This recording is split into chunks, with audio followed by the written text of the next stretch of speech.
What's good, everybody? Welcome into the Early Edge, your daily sports betting show of record. This is our very special MMA-only episode. This week, we have Bellator. This week, we have UFC. And last week, I introduced a brand new capper for you. Is Ian Parker, our guy? He's gone to ESPN. And all our new guy did, Andrew Gombas, is go 4-0 on Saturday. I called him up on Tuesday, said, hey, we need some contender picks. He sailed those into 2-0 straight. We parlayed him up, minus 135. Bang, bang, bang. Let's bring in the star of the show right now because he's fired up for another week of MMA action. Andrew, hello, sir. How you doing, Coach? Happy to be here. I'm always good, brother. I'm always good. So let's jump right into it. We have no time to waste because we have two cards to talk about this week. We're going to start with Bellator, and this card is in good old London, England. The prelims start at 12 p.m. Eastern. Main card, 4:30 p.m. Eastern on Friday. On Friday, not on Saturday. They're not going to go head up against college football. So let's start with the women's flyweight bout on the prelims. Elena Caliendo, kind of like Frank Caliendo, taking on Petra Kaskova. Now, Caliendo is a minus 260 favorite. What do you like in this matchup? First of all, you did a great job pronouncing those names. I know those ones are tough. I know those ones are tough, but I like Elena here. She's 22 years old. Her opponent's 39, coming off of a 2.5-year layoff. So that's a massive red flag, especially in the women's divisions. As you'll find out, the lighter you go, the more being older is a big deal, especially in the women's division. They tend to 125, 130 pounds. They tend to slow down a little bit faster down there. And Petra is going to be behind in the stand up here. She keeps her head on the center line, doesn't really have great striking defense. And Elena hits really hard for the women's flyweight division. So I'm taking Elena at minus 260. I don't normally love to lay that price unless I really, really feel strongly about it. But I see her at 75, 80% here. I think she's going to probably even score a knockout. Well, you know, here at the show sometimes we have a play that we really like that has a little bit higher juice. We like to say that the juice – can you finish that for me? The juice is worth the squeeze. You're damn right it is. My man is a true part of the family. I love it. And we love it there, minus 260. All right, the next matchup from this card, we're going to go main event. Second time. These two are studs. Douglas Lima taking on Michael Page. Now, this is an even matchup. It's minus 110 on both sides. This is what we love as fans. But as a handicapper, maybe a little more difficult. What do you like?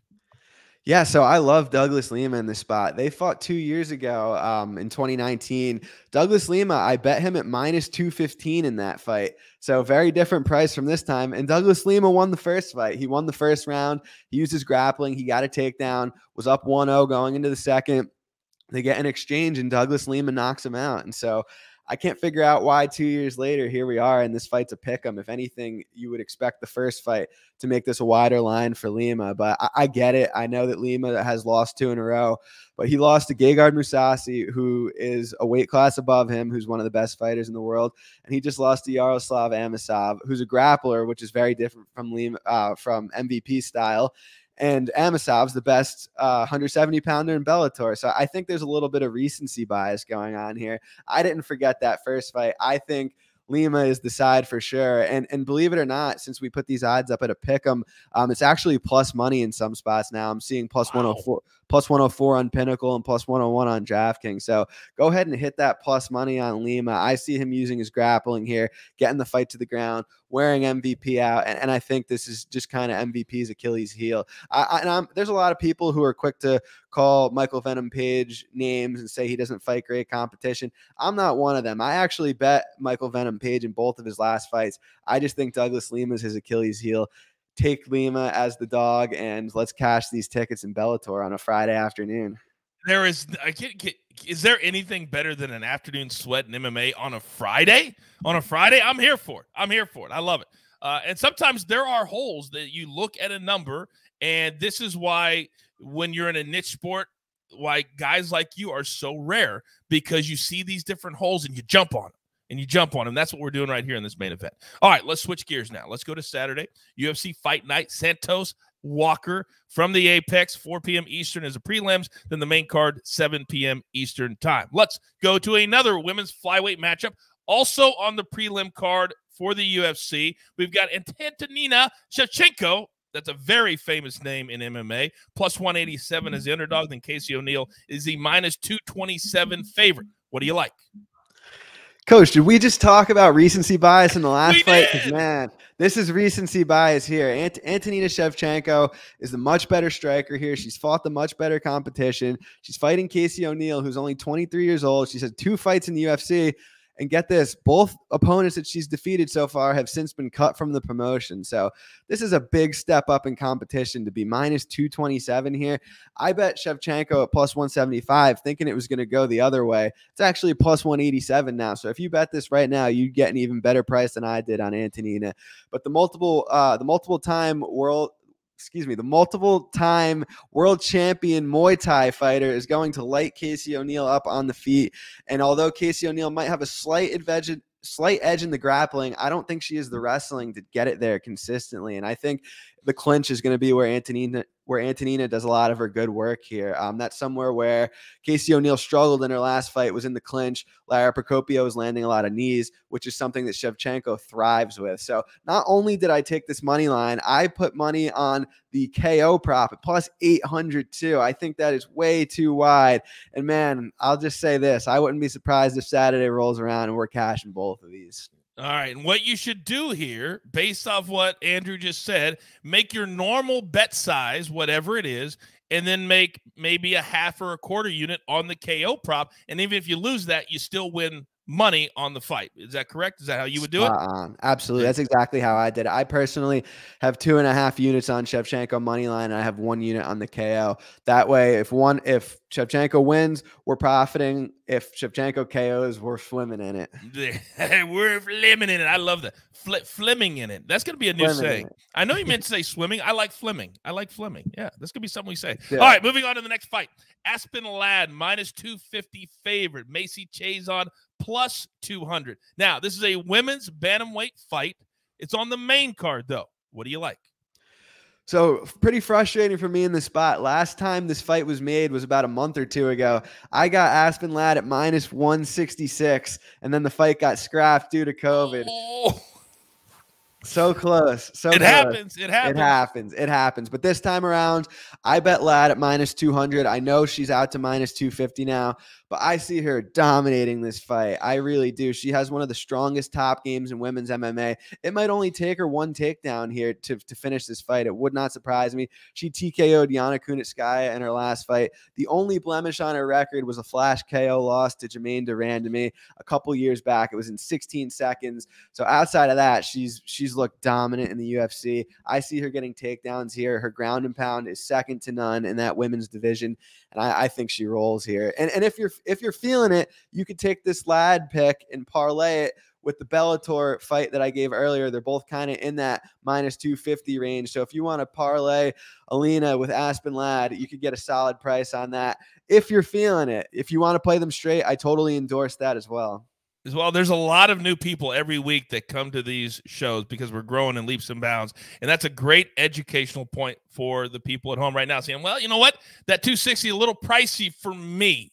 So you put them together because he's very, very bullish on both. You can bring that number way down. And didn't look up the number, but it could even be in the plus money, or it's going to be in the minus 120 area, something like that. But it's very, very important that you listen to the information. And if you're not comfortable with the number, then put them in a parlay, just like he said, and you can put the two together. That's exactly what I'm going to do. All right. Now, we always make a pick in every main event of every single card. This main event is Johnny Walker. He's a very flamboyant fighter. I thought when he came out that he was going to be the next big thing, and then he got knocked out, and then he's been coming back from that ever since. So he's a plus 140 underdog taking on Thiago Santos, who's minus 155 as the favorite in this main event. What do you like? Yeah, and coach, it wasn't just you that thought Johnny Walker was going to be the next big thing. That was a very common opinion to have in the MMA community. And I remember when he was the favorite back against Corey Anderson at Madison Square Garden a couple years back, I was on Corey big in that fight. And I'm on Santos here. I think that he's better technically pretty much everywhere, wherever the fight goes. He's a better technical striker. He's the better grappler. He's the better cardio. He's the better durability. So I'm not sure why this line is so close. The edges I do give the Walker, and I'm not going to pretend like there are no edges to give the Walker. He's very big for the weight class, and he's younger than Santos. Santos being 37 years old, he has lost his last 3 in a row. But when you look a little deeper at that, it was a split decision to John Jones, who's one of the greatest fighters of all time, as we know. Fight really could have gone either way. Then it was to Glover. Then it was a loss to Glover Teixeira, who's challenging for the belt next. And then it was to Alexander Rakic, who is a lot of people's dark horse at 205 pounds. And if you go back a little further than that, he is a finish win over Jan Blachowicz, who's the current 205-pound champion. So I think the theme of this card is recency bias. I think Thiago Santos should be wider here. I played him at -155. I recommend that you do as well. I think outside of getting knocked out in the first round, he should take over the later the fight goes. And with Walker's defensive issues, I wouldn't be surprised if Santos puts him away early either, because he is known to keep that head on the center line. He has KO losses on his record. Wouldn't surprise me if Santos closes the show early or drags him into deep waters and finishes him late. The other day, we had a very naive gambler bettor who wrote, "Oh, this is all just a coin flip." The last 45 seconds of this show is why you come to the experts like Andrew. This is far from a coin flip sport. You've got to dig deeper, as Andrew says. If you just look, if you just come to the window, oh, this guy's lost 3 in a row, this guy's in the, that's how you get busted. You got to do your homework. My man does it as good as anybody. All right, we're up against it. Grab your paper, grab your pencil. Here is the recap. Oh, it looks glorious. Caliendo -260. Lima -110 from Bellator. Then Shevchenko +175. KO +800. Thank you to the jeweler, because he looked up the number for me in the last minute. Caliendo, Shevchenko together as a parlay, -110. Love that number. -110 if you put those two together, because you don't like, excuse me, Ladd and Caliendo. My apologies. Ladd and Caliendo -110. Ladd straight, we still like that at -250. And then Santos in the main event at -155. So, jeweler, thank you very much for being all over that. We have only one thing left to do. I love this so much. You've got your marching orders. Let's take all of these MMA tickets straight to the pay window. For my man, Andrew Gombas, for the jeweler, I am the coach. It doesn't matter the sport, the day, the week, the year. We're here for you. Tell your friends about the early edge. Good luck. Do you want best bets in your feed every single day? All you have to do is hit that subscribe button to stay up to date with all things early edge.